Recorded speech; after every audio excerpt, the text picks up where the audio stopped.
photograph. We made these memories for ourselves, where our eyes were never closing, our hearts are never broken, and time's forever frozen still. So you can keep me inside the pocket of your ripped jeans.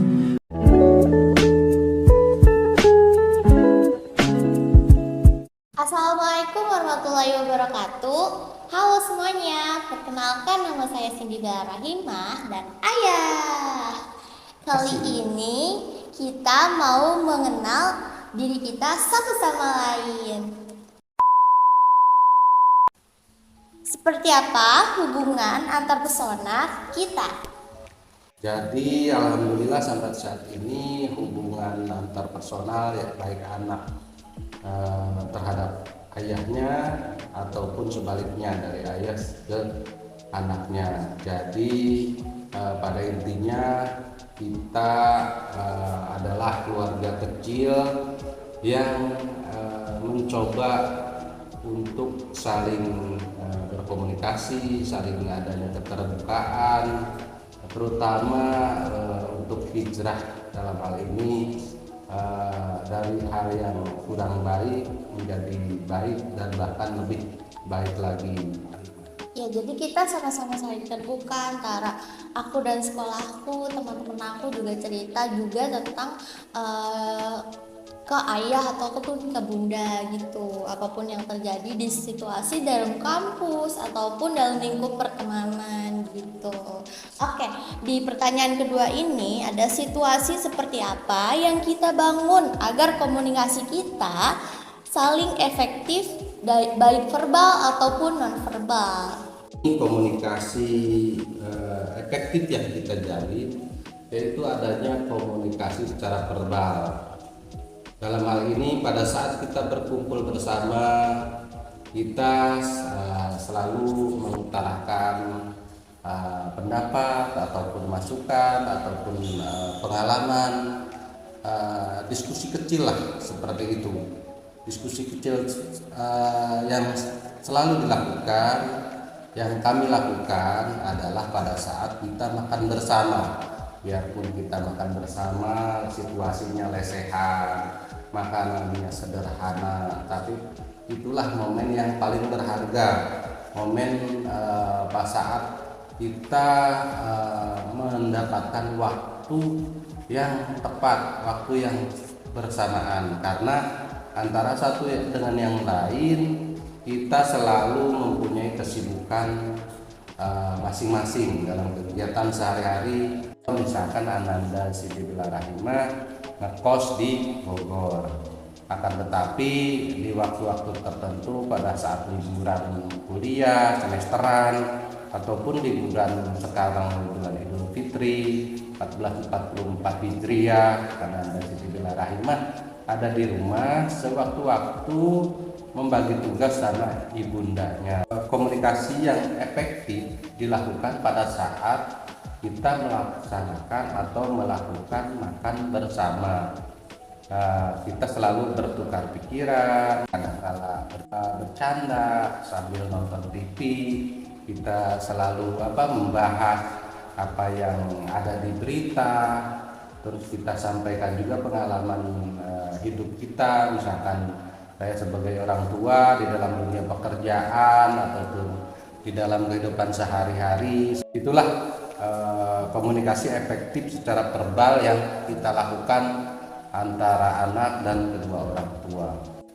Selain komunikasi verbal yang dilakukan pada saat makan bersama-sama, kita juga kadang-kala melakukan telepon atau video call, karena untuk saat ini alhamdulillah adanya penunjang komunikasi di zaman era teknologi sekarang ini bisa melakukan telepon ataupun video call. Biarpun Ananda Cindy Bella Rahimah berada di Kota Bogor dan kita di Jakarta Timur, kita masih bisa komunikasi. Biasanya setiap hari anak kami yang kedua yaitu Haikal Yusuf Al Hafiz selalu meminta untuk menelpon atau video call kakak kandungnya, yaitu Ananda Siti Rahimah. Itu komunikasi secara verbal. Dan untuk non verbal kita membuat grup WhatsApp khusus untuk keluarga kecil kita. Jadi ada informasi sekecil apapun di lingkungan rumah, di Pondok Tanggon, Jakarta Timur, ataupun di lingkungan pendidikan, entah di SD tempat adik kandungnya Siti Rahimah sekolah, ataupun di tempat kuliah, tempat kos, itu komunikasi non verbal disampaikan. Nanti bisa disambung di telepon ataupun video call. Seperti itu. Iya, untuk nonverbal juga dulu ayah juga sering kayak ngasih hadiah buat menunjang ya, kayak biar semangat belajarnya gitu. Oke, pertanyaan ketiga. Dari daya tarik atau sifat masing-masing, apakah yang disukai dan membuat kita memiliki hubungan antar persona yang baik sampai saat ini? Sebenarnya sudah disinggung pada pertanyaan yang pertama maupun yang kedua, yaitu daya tarik ataupun sifat masing-masing yang disukai tentang komunikasi antara orang tua kepada anaknya ataupun sebaliknya anak kepada orang tua, yaitu kejujuran. Tidak ada lain dan tidak ada bukan selain jujur.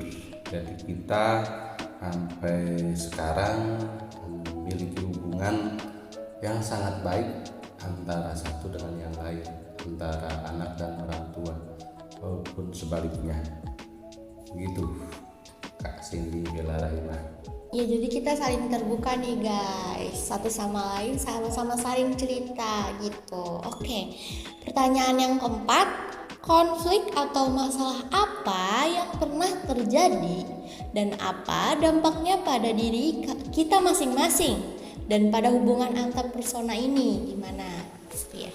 Jadi untuk poin keempat ini memang itu bumbunya komunikasi, yaitu adanya konflik atau ketidaksukaan atau ketidakcocokan pendapat satu dengan yang lainnya. Jadi yang pernah terjadi adalah antara kami keluarga kecil kita, yaitu mengenai pendapat. Misalkan Ananda Siti Bella Rahimah mempunyai tugas kelompok. Kita sebagai orang tua kadang-kala memikirkan bagaimana solusi terbaiknya, bagaimana cara penanganannya untuk tugas-tugas kelompok, terutama terkait dengan kegiatan-kegiatan sekolah ataupun kuliah. Kita selalu mengarahkan bahwa plan A seperti ini, plan B seperti ini. Untuk anak kami memang seperti biasa menampung dulu, akan tetapi anak kami juga kan punya kelompok kecil di dalam sekolahnya ataupun kuliahnya. Bisa diterima atau tidak pada saat penyampaian anak kami kepada kelompok kecilnya ataupun sebaliknya gitu kan. Jadi makanya untuk konflik-konflik kecil antara kita keluarga kecil kami adalah mengenai komunikasi terkait solusi yang disampaikan dari orang tua, misalkan dari saya sendiri sebagai ayah kandungnya ataupun ibundanya suka memberikan pendapat. Kadang-kala ada kalanya suka berbenturan dengan kegiatan sekolah ataupun apa yang dilakukan oleh Ananda Siti Bella Rahimah. Demikian yang dapat disampaikan. Oke guys, itu aja guys dari kita berdua. Apabila ada kesalahan mohon dimaafkan. Sekian dari kami. Wassalamualaikum warahmatullahi wabarakatuh. Bye bye. Kapan-kapan lagi.